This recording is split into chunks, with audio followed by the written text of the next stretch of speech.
Well mga idol, boxing update naman tayo ngayon.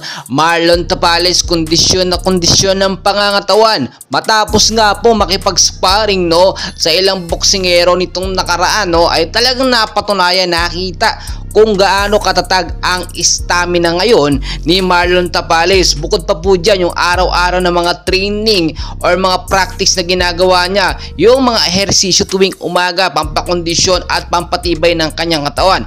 Nakita natin ngayon, ibang-iba na talaga si Marlon Tapales, at ito po yung napakatindi nating balita ngayon. Sa kampo naman po ni Naoya Inoue, wala din po, patuloy din po ang mga updates at pagka-practice, pero hindi po pinapakita na broadcast in public sa social media. So medyo nakakapagtaka kasi nga naman daw kapag ka na-i-broadcast ay makikita talaga ng mga tao yung kalokohan po ni Naoya Inoue sa kanyang mga training, which is yung sinasabi nga po natin dito, yung pagturok po ng pain reliever na lagi daw pong ginagawa ni Inoue sa tuwing may mga nakaka-sparring ito or may mga practice at kapag ka nasasaktan sa laban. And well guys, doon pa lang po talaga nakita na natin yung issue, yung pagdududa sa kanya ng mga tao. At dito naman po sa kampo natin si Marlon Tapales, very clear, wala tayong makikitang ganon. Nitong mga nakaraan din ay talagang nakita natin, binigyan or nagkaroon ng mga advantage or mga hint itong si Marlon Tapales sa dapat po niyang gawin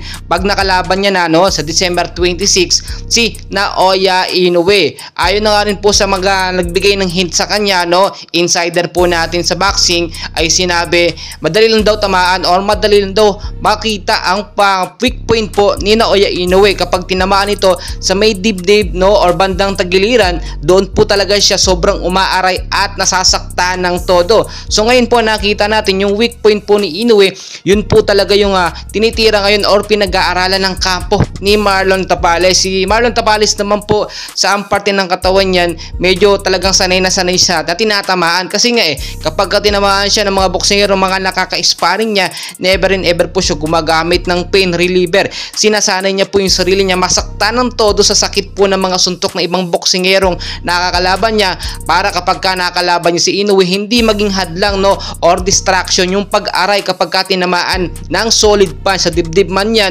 or kung saang parte ng katawan, at makapag-focus lang sa goal itong si Marlon Tapales na labanan or talunin nga po itong si Naoya Inoue. And balik tayo sa issue na kumakalat din patungkol nga po sa magiging resulta ng drug testing nga po ni Naoya Inoue. Well guys, 1 week before magsimula ang kanilang laban or undisputed fight nila na magaganap nga po sa Tokyo, ay posible daw nadayain ng kampo ni Inoue dahil nga sa Japan, sa Tokyo gaganapin ang laban nila.